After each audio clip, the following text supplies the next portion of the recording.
नमस्कार, आप देख रहे हैं स्टेट टुडे न्यूज और मैं हूं आपके साथ हर्षिता मिश्रा। ये बढ़ते हैं कुछ खास खबरों की ओर। सोमवार को हुए अभिभाषक संघ जतारा के लिए चुनाव में अध्यक्ष पद पर कड़ा मुकाबला देखने को मिला। संघ के अध्यक्ष के लिए निवर्तमान अध्यक्ष एडवोकेट अमृतलाल चौबे संघर्षपूर्ण मुकाबले में 2 वोटों से विजयी हुए, जबकि उपाध्यक्ष पद पर एडवोकेट सत्येंद्र प्रताप खरे, सचिव गोविंद सिंह पायक, सह सचिव कमर अहमद, कोषाध्यक्ष एडवोकेट अजबेंद्र सिंह चुनाव जीतने में कामयाब रहे। कोविड-19 के चलते दिए गए दिशा निर्देशों के अनुरूप निर्वाचन प्रक्रिया के तहत सोमवार को अभिभाषक संघ चुनाव के लिए मतदान कराया गया, जिसमें अध्यक्ष, उपाध्यक्ष, सचिव, सह सचिव, कोषाध्यक्ष पद के लिए 10 प्रत्याशी मैदान में थे। रानू दे दो लो जाए बेटा मैं कैसा पहना देता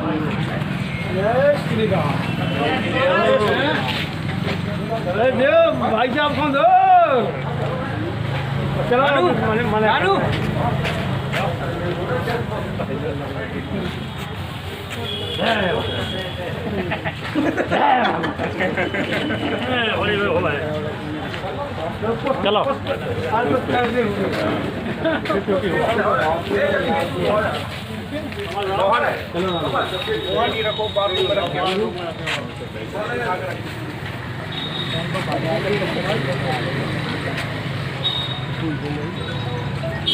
चलो वीडियो बना है ये आपको लाना बस आप सब फोन दे दो।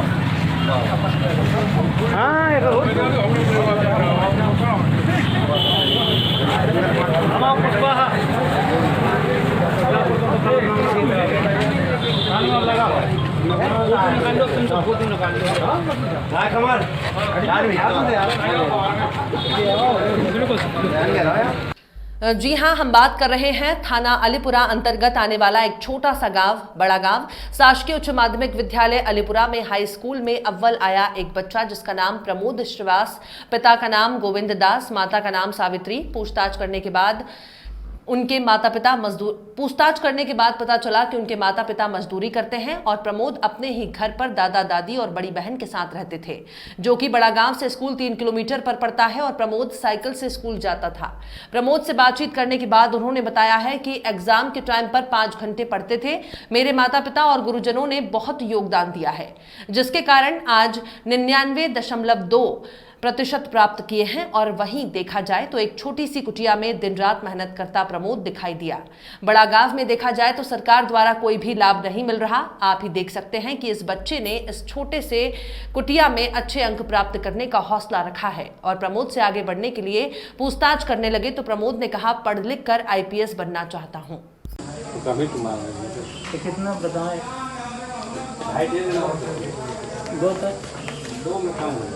2 कर दें और काम करें। अभी तो अभी नहीं है क्या? कल करा तो अभी पैसा दो।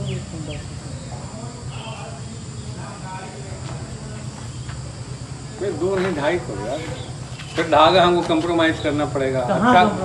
अच्छा काम कराना चाहते हो, 600 रुपए का धागा ही आता है। अभी धागा तो सरकारी देते हैं। हाँ, आप तो अपने जेब पर लिया नहीं भैया, वो नहीं सरकारी लगा देंगे तो बाद में मत कहना, हमसे मत कहना। उनका समन्वय बच जाएगा। प्राइवेट में गए थे कहीं हमारे तो फाड़ोगे, कहीं हाँ फाड़ेंगे, जा रहे नहीं करेंगे।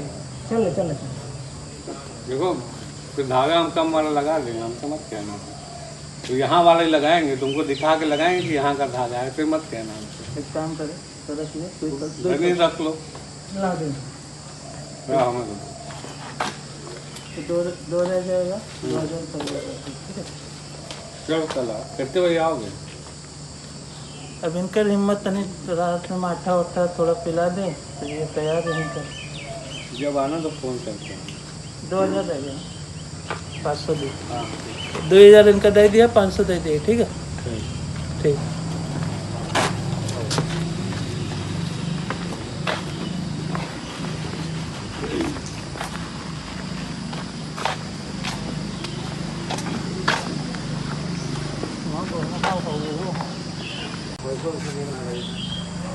पैसों से हम बात कर ले, आप तैयारी करो। तुम तैयारी कर लो फिर बता। तुम तैयारी कर लो। डॉक्टर साहब प्राइवेट हम लोग मुझे रहते हैं संडे को। कल आए? कल आओ। कितना टाइम रहना पड़ेगा? 1 घंटे में छोड़ दें। 1 घंटे में? भर्ती वाला झंझट नहीं है, बोल बोल के तुम लोग हाँ? 1 घंटे में उसको छोड़ देंगे। और क्या, उसमें कोई बहुत बड़ी सर्जरी थोड़ी, एक साइड ही है ना। एक साइड है। तो आगे यार यहाँ प्राइवेट अस्पताल नहीं कि तुम्हें 4 दिन तुम्हारा बिल बनाना है, बिल थोड़ी बनना है यहाँ पे। तो डॉक्टर साहब आगे आगे क्या पैसा उसको गरीब मने हैं, गरीब काम करते हैं, बाहर 7,000 लगता है, बाहर लेते हैं। यहाँ 2,500 दे देना कम से कम, इससे कम में क्या कराओ। देख हमका है, घर में काम कर रहे हैं। अरे कोई बात नहीं, तो कम ही तुम्हारा है। तो कितना बताएं? 2,500 दे देना, 2 तक 2 में कम हो जाएगा। तुम्हें 2 कर दें और काम करें। अभी तो अभी भी क्या पैसा कल करा तो अभी पैसा दो। भाई तुम्हारा फिर मुसरी बस आपने 10 में 99% ले आए हुए, इसका क्या मसला है कहने के लिए? मेरे पापा का सबसे ज़्यादा योगदान रहा है और टीचरों का भी। तो किस तरह से आपने पढ़ाई की हुई है? मैं प्रतिदिन 2-3 घंटे पढ़ाई करता था और परीक्षा के समय 5-6 घंटे। परीक्षा से 5 से। और तुम्हारे माता पिता क्या करते हैं? मजदूर मजदूरी करते हैं। तुम किसके साथ रहते हो? तो दीदी के साथ, दीदी के साथ रहते हो? दीदी दादाजी दादा के साथ रहते हो? तो माता पिता गांव में करते हैं खेती के या बाहर जाते हैं? बाहर दिल्ली। दिल्ली में जाते हैं। तो आपने अपनी माता पिता को आपने बताया मेरे का 99% आयो में कहना मध्य प्रदेश में तो आप आए हो जिला में, तो आप उसके बारे में आपने बताया कि नहीं बताया? बताया, वो बहुत खुश थे। खुश हैं? तो क्या कहना चाहते हैं उनके बारे में, अपने माता पिता के बारे में क्या कहना चाहते हैं? मैं कहना चाहता हूँ कि मेरा सबसे ज़्यादा सहयोग माता पिता का रहा है और उन्होंने इतना मुझे काबिल किया है। तो इसके बाद आप क्या करना चाहते हैं? मैं इसके बाद मैथ संकाय लेकर IAS बनना चाहता हूँ। IAS बनना चाहती हूँ? यही तुम्हारे माता पिता का सपना है कि तुम्हारा ही सपना है? नहीं, माता पिता का भी हमारा। तुम्हारा सपना है। सर, गोविंदा सिंह। आपके बच्चे ने प्रमोदन 99% जिला में 10 में पास किया, उसके बारे में क्या कहना चाहते हो? मुझे बहुत खुशी है, बच्चे यहाँ से चलकर बहुत आगे चल के ऐसे ही पढ़ाई करें। आप ये चाहते हो और इसके बारे में आप क्या कहना चाहते हैं कि इसके 10वीं के बाद क्या करे बच्चा, या आप कहना चाहते हैं कि ये बोलेगा भैया आपका?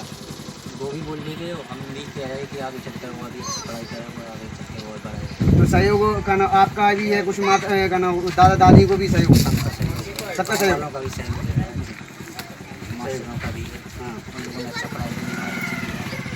तो आप मजदूर करते हो? आपका बच्चा पढ़ते हो? ओनली एक ही बच्चा है आपका?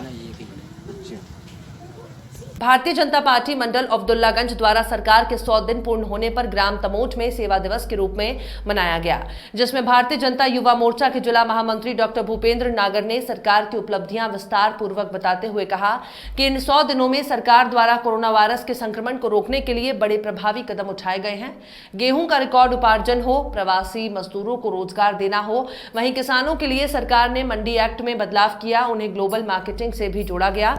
इसके साथ ही गरीबों के कल्याण के लिए संबल योजना को फिर से चालू किया गया है ताकि गरीबों को लाभ मिल सके। किसानों को 0% ब्याज पर लोन देने की बात हो, वहीं ग्राम विकास के लिए पंच परमेश्वर योजना को फिर से शुरू किया गया है। मंडा पुलिस ने देसी कट्टा लिए युवक को धर दबोचा। उप निरीक्षक मकसूद अली ने बताया कि मुखबिर की सूचना पर ग्राम तरवारा में घटना घटित करने के उद्देश्य से 12 बोर का देसी कट्टा, एक जिंदा कारतूस लिए एक युवक घूम रहा था।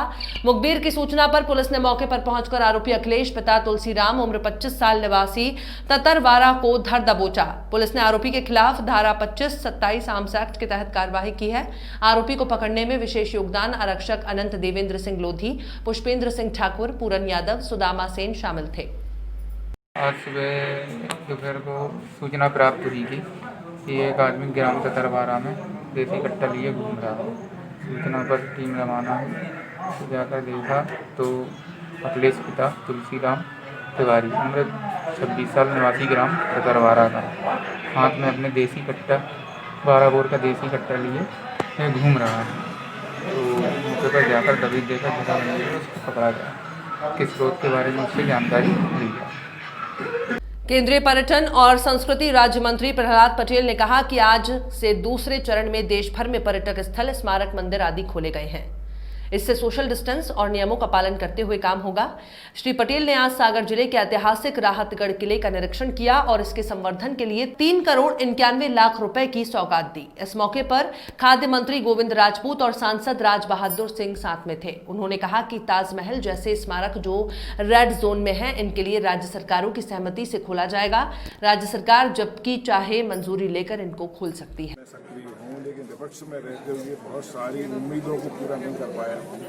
कांग्रेस की सरकार 15 साल बाद बनी, लेकिन जो अपेक्षा और उम्मीद हमें कांग्रेस सरकार से थी वो पूरी हम नहीं कर पाए। बहुत कम मात्राएं पूरी की, लेकिन मुझे खुशी है कि आज शिवराज सिंह की सरकार में मंत्री हूँ और अभी तक मैं 200 करोड़ रुपए काम इन 2.5 महीनों में सुर्खी विधानसभा क्षेत्र में करा चुका हूँ। आज भी राहतगढ़ में 2 करोड़ का स्टेडियम दिया और 1 करोड़ का मंगल भवन। जो केंद्रीय मंत्री जी, पर्यटन मंत्री और संस्कृति मंत्री को हम आज लाए।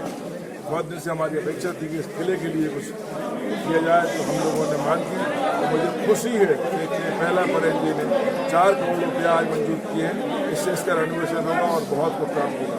वाटरफॉल के लिए भी हम 1 करोड़ रुपया लाए हैं। वाटरफॉल ही बहुत सुंदर बनेगा।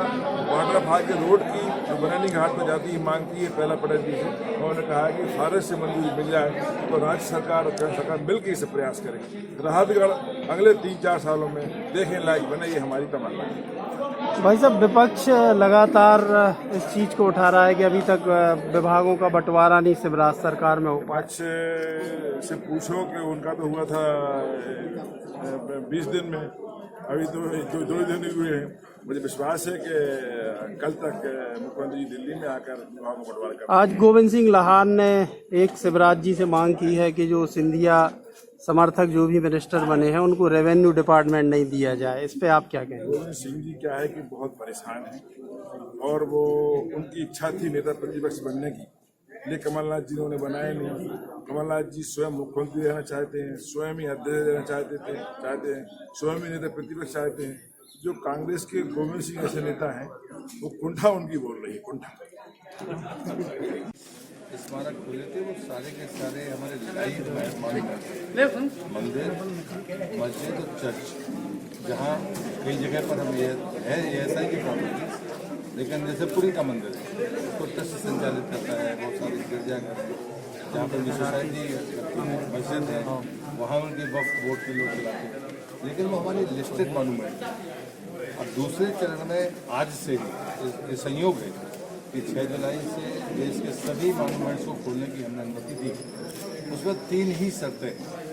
पहली शर्त है कि जैसे इस किले में जो भी फुटफॉल रहा होगा उसके 1/4 से शुरू करिए ताकि फिजिकल डिस्टेंस बना रहे। दूसरी बात है कि जो भी सावधानी बतौर, चाहे वो थर्मल स्कैनिंग हो या बाकी जांचें हो, प्रारंभिक तौर पर गेट पर बुक हो जाए। और तीसरी है कि जो भी हमारे टिकटिंग मॉन्यूमेंट है वहाँ पर ऑनलाइन टिकटिंग हो जाए। जहाँ पर मैनुअल है वो मैनुअल अभी फिलहाल लेना पड़ेगी, इसलिए ये कोशिश की है कि 1/4 से शुरू और धीरे धीरे बढ़ाएं, लेकिन मॉन्यूमेंट्स को बंद न रखें ताकि जितने भी गाइड्स हैं, जितने भी आसपास व्यापार करने वाले लोग हैं उनका काम भी चल सके और हमें सावधानी के साथ और सुरक्षा देते हुए इन कामों को आगे बढ़ाना चाहिए। ताजमहल को नहीं खोला गया? नहीं, ताजमहल में अभी ये राज्य सरकार का मत है कि अभी हमें रुकना चाहिए। जहाँ रेड जोन है, स्पेसिफिकली मैं आपको धन्यवाद दूंगा कि जो रेड जोन है वहाँ पर राज्य सरकार ही जब सहमति देगी तभी हम खोल पाएंगे। हमारी तरफ से हमने ओपन कर दिया है कि जब भी राज्य सरकार चाहे, जब भी वो महसूस करे तो एएसआई के अधिकारियों के साथ मिलकर उसको ओपन कर सकते हैं। और इसलिए हमारी चिंता ये होती है कि राज्य सरकार, एएसआई प्लस जो स्टेक होल्डर्स हैं, अब होटल वाला तैयार है लेकिन अगर कोई बहुत सारे होटल वाले लोग तैयार नहीं है तो जहाँ रेड जोन है वहाँ राज्य सरकार फैसला करेगी। अच्छा, आप यहाँ राहतगढ़ आए हैं तो यहाँ क्या क्या सुविधाएं हैं? और मैं मानता हूँ कि बुंदेलखंड में जो विरासत है वो पुरानी भी है, उनका इतिहास भी है, लेकिन जैसी चिंता उनकी की जानी चाहिए थी। एएसआई के जो मॉन्यूमेंट है उनने काम किया है, इसमें कोई दो मत नहीं, लेकिन जिस स्तर पर होना चाहिए उस स्तर पर काम नहीं हुआ है। और इसलिए मैं मानता हूँ कि इन किलों का रिजर्वेशन होना चाहिए। ये देखने में भी सुंदर है, सामरिक दृष्टि से भी महत्वपूर्ण है, ऐतिहासिक तौर पर भी अच्छा है। लेकिन इसमें जो इसका मेंटेनेंस होना चाहिए, इसका जो रखरखाव होना चाहिए, उसमें कमी दिखती है। ASI ने एक इसके लिए प्रपोजल बनाया है 3,91,91,00,000 रुपये का। इनिशियल हम इसको भीतर जो जितने भी काम है उनको पूरा करेंगे और जिस रास्ते से हम आए इस रास्ते को दुरुस्त करने का काम करेंगे। और भी बहुत सारे किले हैं सागर जिले के अंदर, उनके लेके क्या प्लान है आपका? नहीं, उसमें एक जो खुरई विधानसभा में आता है उस पर भी काम चल रहा है।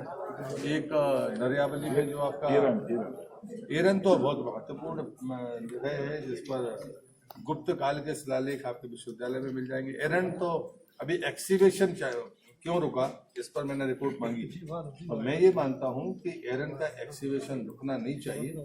सांसद जी के साथ ये तय हुआ है, हम लोगों ने 26 तय किया था कि हम दोनों एरन जाएंगे और एक गढ़पेरा, वहाँ पर अभी कोई मेला लगता है, तो चूंकि मैं वहाँ पर गया नहीं हूँ, सांसद जी ने जब ये बात कही थी, विधायक जी भी मुझे ये बात कह रहे थे, हम उस मेले में जरूर पहली बार अभी प्रबंध करेंगे और उसकी जो ऐतिहासिक पृष्ठभूमि है और जो उसकी प्रॉपर्टी है रिपोर्ट आने के बाद वैसे प्रचार प्रसार की कमी नहीं लगती, बहुत सारे ऐतिहासिक लेकिन टूरिस्ट लोग आते नहीं है यहाँ पर। मुझे लगता है कि ये प्रश्न अपन दोनों को मिलकर उत्तर देना चाहिए। हम सकारात्मक दृष्टि से अपनी विरासतों के बारे में संपूर्ण जानकारी रखें। मैं एक छोटा सा प्रयास मैंने 5 साल जब मैं सांसद था, मैंने सिर्फ दमोह जिले के लिए किया।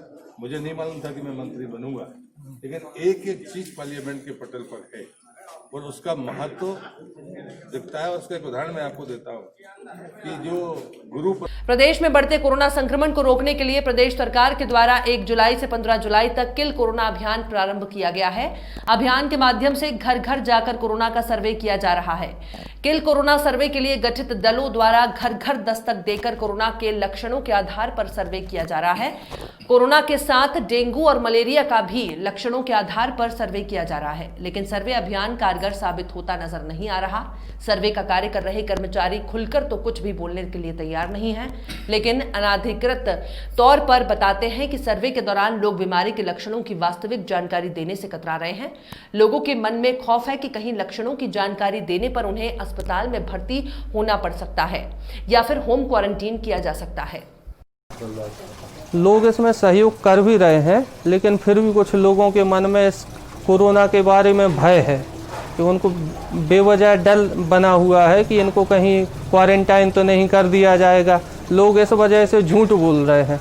वो अपनी सर्दी खांसी बुखार के बारे में स्वास्थ्य विभाग को नहीं बता रहे, नगर पालिका में उसकी जानकारी नहीं दे रहे हैं, जबकि लोगों को इससे डरना नहीं चाहिए। ठीक है ना। आपकी टीम में जो लोग काम कर रहे हैं उन लोगों ने ना तो हैंड ग्लोव्स पहने हैं, मास्क नहीं, ये क्या प्रॉब्लम है? शासन के द्वारा उपयोग नहीं कराया गया? नहीं, शासन के द्वारा मास्क, सैनिटाइजर, ग्लव्स सब उपलब्ध कराए गए हैं, लेकिन मास्क तो हम लोग लगाए हुए हैं, सैनिटाइजर की बोतल है हम लोगों के पास। ठीक है ना।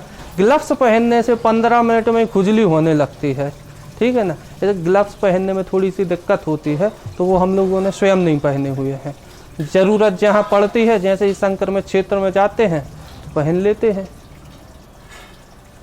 पूरे भारत में कोरोना वायरस महामारी जैसी बीमारी चल रही है, जिससे आम जनता और सभी लोग इस बीमारी से गुजर रहे हैं और आज ऐसी स्थिति आ गई है कि गरीब परिवार के लोग एक रोटी के लिए तरस रहे हैं। लेकिन आपको हम बता दें कि एक नजर यातायात की ओर। साहब, जब आदमी सड़कों पर आवागमन करते हैं, अपने घर की स्थिति को लेकर जब हॉस्पिटलों में जाते हैं, तब हॉस्पिटल जाने से पहले क्या होता है उसे सुने और देखकर आपके होश उड़ जाएंगे। जी हां, हम बात कर रहे हैं सिंगरौली जिले की, जहां सिंगरौली जिले के यातायात थाने का मामला लगातार बढ़ता जा रहा है। नए यातायात प्रभारी के पदभार संभालते ही यातायात थाना बेपटरी हो गया। मुद्दे की बात यह है कि यातायात पुलिसकर्मियों के द्वारा लगातार चौराहों पर चेकिंग लगाई जाती है, लेकिन चेकिंग के दरमियान क्या होता है जरा सुनिए। आज दिनांक को यातायात चौराहे पर चेकिंग लगाई गई थी, जहां पर चेकिंग के दौरान अपना समाचार का पत्रकार अमित अग्रवाल पुलिस स्टाफ के साथ मिलकर सड़कों पर आवागमन करने वालों को रोककर उनके वाहन से चाबी निकाल रहा था और यहां तक कि गाड़ी के रसीद को चेक कर रहा था। युवक ने पत्रकार के सामने पत्रकार को पुलिस समझकर कहा, साहब मैं गरीब परिवार से हूं, मैं हॉस्पिटल जा रहा हूं। उनको मारपीट हो गई तो हम जा रहे हैं। अच्छा, तो आपको यहाँ चौराहे पे क्या दिक्कत आ रही है? चौराहा पर ये साहब लोग पकड़े हैं। कौन साहब पकड़े हैं? यही चाबी निकाल लिए। ये साहब पकड़े हैं? मोटरसाइकिल साहब चाबी निकाले, इसलिए कह रहे हैं कि जाने दीजिए। अच्छा, देखने जा रहा है जी जी धन्यवाद। आज नहीं जाओ। कटनी में बहुचर्चित डरबी होटल का मामला तब और मसालेदार हो गया जब कलेक्टर अपने ही आदेश के जवाब पर भाग खड़े हुए। कटनी कलेक्टर शशि भूषण सिंह जिला अस्पताल पहुंचे थे, जहां उन्होंने वार्डों का निरीक्षण किया। इसके बाद से मीडिया से मुखातिब हुए।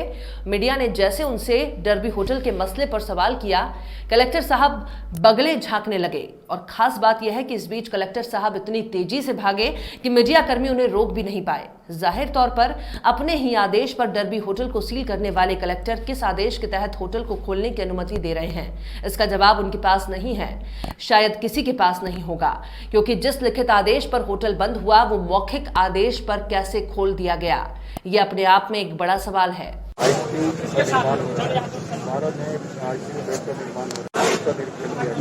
और ट्रूनेट मशीन के फंक्शनिंग को भी देखा गया कि उसका डेफिनेटली हमारा हो सकता है। और जो कोविड पेशेंट हमारे हैं उनकी क्या क्लिनिकल हिस्ट्री है और उनका क्या किस तरह से उनका ट्रीटमेंट हो रहा है, प्लस जो हमारा ऑक्सीजन से युक्त जो बेड है उसका निरीक्षण किया गया ताकि हमारी तैयारी पूरी रहे। डॉक्टरों से भी बात की गई और उनका भी हौसला बढ़ाया गया। उनके द्वारा जो अच्छे काम किए जा रहे हैं उनकी सराहना भी की गई और जो थोड़ी बहुत लापरवाही जो दिख रही है तो उसके लिए भी हम लोगों ने उनको सजेस्ट किया। सर, ट्रूनेट मशीन के रिजल्ट तो आईसीएमआर द्वारा कब तक मान्यता ट्रूनेट मशीन से इनिशियल स्क्रीनिंग होती है। उस मशीन से ये मालूम पड़ जाता है कि आपके कितने लोगों का नेगेटिव है, कितने लोगों का पॉजिटिव है। पॉजिटिव यदि आता है तो फिर उसको कंफर्मेशन के लिए हमको आईसीएमआर जबलपुर भेजना पड़ता है। यदि नेगेटिव आ गया तो हमको उसको जबलपुर भेजने की जरूरत नहीं पड़ती है। बहुत सारे सैंपल जो हम जबलपुर भेजते थे आईसीएमआर के लिए टेस्टिंग के लिए, वो हमको भेजने की जरूरत नहीं पड़ती। उसका कंफर्मेशन हमको यही लोकल लेवल पे जिला अस्पताल में। सर, जिला अस्पताल से हट के बात करें तो एक विवादास्पद जमीन है लाल पहाड़ी, वहाँ पर वृक्षारोपण की बात कही जा रही थी, लेकिन देखा जा रहा है कि वहाँ पर अतिक्रमण के छपरे और दुकानें बनाई जा रही है। जो आप जिस जगह की आप बात कर रहे हैं उस जगह की शिकायत हमारे सामने आई है। उसकी जांच के लिए हमने संबंधित तहसीलदार को बता दिया है तो वहाँ जाकर देख लें, किसी तरह का नवीन अतिक्रमण ना हो उसका ध्यान रखें। और यदि कोई पुराना अतिक्रमण है तो उसको पूरी प्रक्रिया का पालन करके अतिक्रमण को भी